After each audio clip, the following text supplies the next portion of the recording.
Hello, my name is Ian Dunt. I'm the author of How Westminster Works and Why It Doesn't, and I'm here to tell you why you don't actually pick your own MP. I know that you think you pick your own MP because you go to a polling station on election day and you put a cross by a name, but you don't really.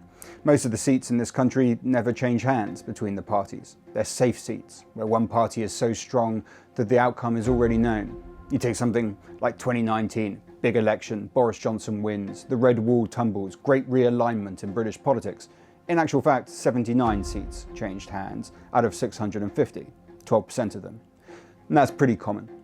We have seats in this country, many seats, that haven't changed hands since the Second World War. We have seats in this country that haven't changed hands since Queen Victoria was on the throne.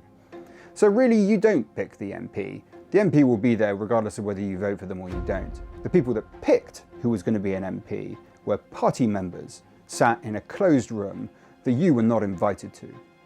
And that process takes place in 3 stages. First of all, Party HQ comes up with a list of eligible candidates. That's where you get rid of most of the most interesting people, those who might agree with the party on most things, but disagree with them on one small area of policy. Then the list goes off to the local party officials on a selection committee.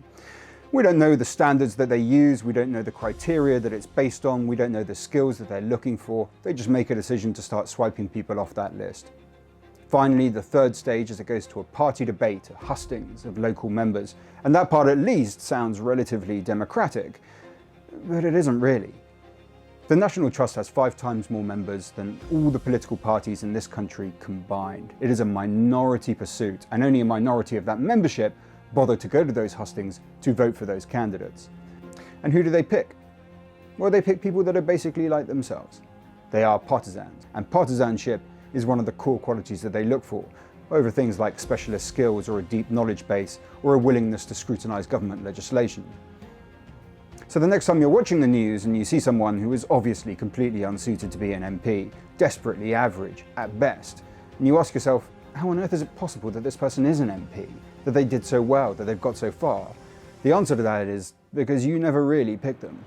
Party members did, in a closed room with no one watching. I've written a book called How Westminster Works and Why It Doesn't.